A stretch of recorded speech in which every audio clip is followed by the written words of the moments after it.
Okay, welcome back. Welcome back to one of my favorite conversations. We're going to go back to the consultation. And I really like how the relationship is evolving here as we do each particular lesson.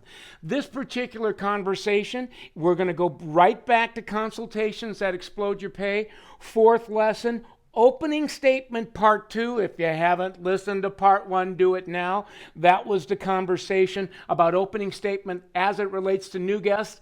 This one is exclusively all about opening statements for repeat guests. Now, why would we want to use an opening statement with repeat guests? Well, the single most important reason is, listen closely, we want to find out how many of your friends who used to be your guest miss being your guest. That's a very big topic. We're going to get into it in greater detail in future videos, but this one is, what's the opening statement I can use to at least see if they're interested and possibly bringing them back to where we were when it was more formal. Now, why? Because if you really look at a relationship that's gotten too casual, too friendly, it's really same old, same old. It's been such a long time since you've done a signature consultation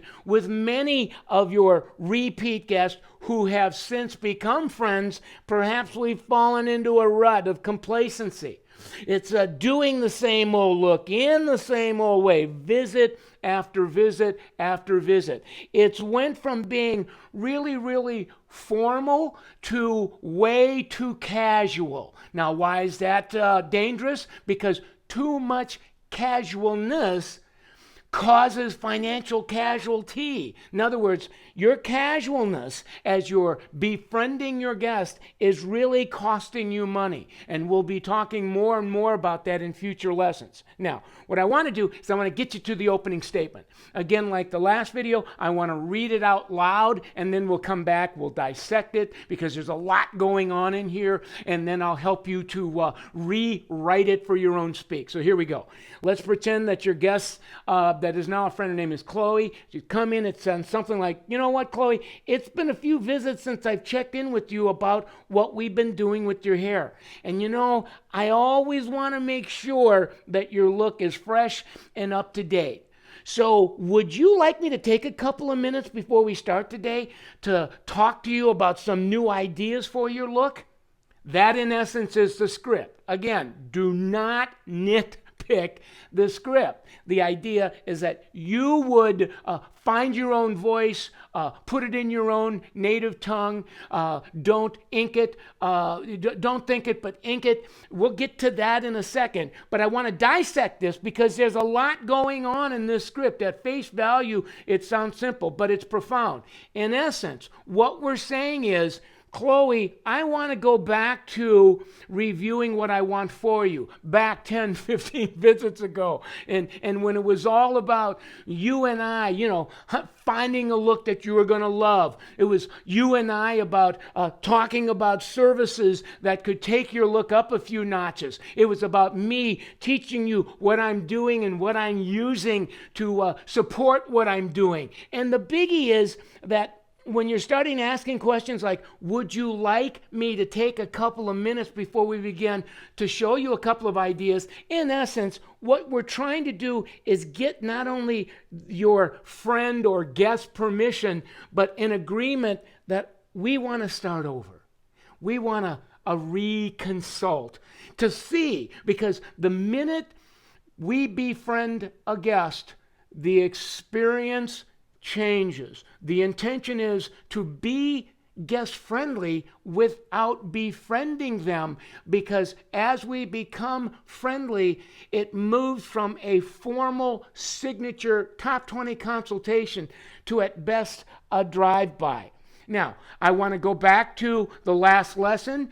When we're making this presentation, it's no different as we're making it to a new guest. We want to be mindful of our positioning. We want to make sure that we have eye contact, whether we're sitting or whether we're standing. We want it to be face to face. We want to reduce the distance. We want to be mindful of the guest name. So there's a lot going on there. Now, your guest, when you're using things like, would you like me to take a couple of minutes before we start to show you some new ideas? You're going to get one of two answers. You're either going to get an answer that says, are you kidding? Yes, I'm more bored with my look than you are. Now, that's a wonderful, wonderful answer, because in essence, your friend is saying, I miss that experience. That along with being your friend, yeah, I'm getting friendly discounts, but I miss the formality. I miss looking for new trends, and I miss that part of the conversation. So if you get a yes, proceed with a signature consultation, and we'll give you more information on that as we proceed. Now, what if the guest says no? And you could hear a no, and it's usually kind of a sarcastic, humorous no, like, oh, what, did you just come back from a sales training seminar? Now what are you trying to sell me? How much is this gonna cost me? You're not gonna charge me for that, are you?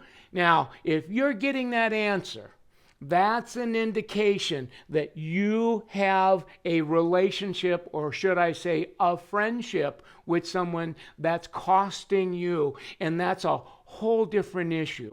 That issue is so big, it's one of the biggest issues in the beauty business.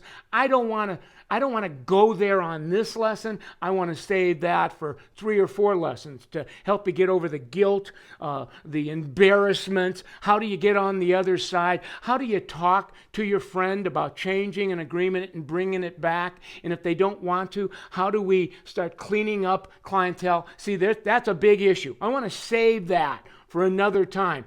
So if you have a guest that says no, and however they say it, I think in a very appropriate response would, hey, no worry, just checking in with you, seeing if you're interested, and then go back to the, whatever that conversation is, that friendly, casual conversation, and then I'll be teaching you some ways to get out of that position in future lessons. Right now, all I want to do is I want to concern ourselves with the opening statement for a repeat guest. So the take action part of this, I want you to go back to over the top, page 141, pull out the worksheet. Don't just think it, ink it. Put it in your own words. If you need some help doing that, find a coach in the salon, and then practice, practice, practice. Practice makes progress. Make the commitment to use that opening statement to get permission to reconsult with a friend that used to be a client. And then the biggie, I'd like you to be mindful enough where you're paying attention, you're tracking any kind of result that you're getting, whether it's some learning from the experience that the guest is having from asking permission, to who knows, it could lead to some upselling of service and retail. So I've given you plenty to do. Go ahead and do that, and I'll catch up with you in the next lesson.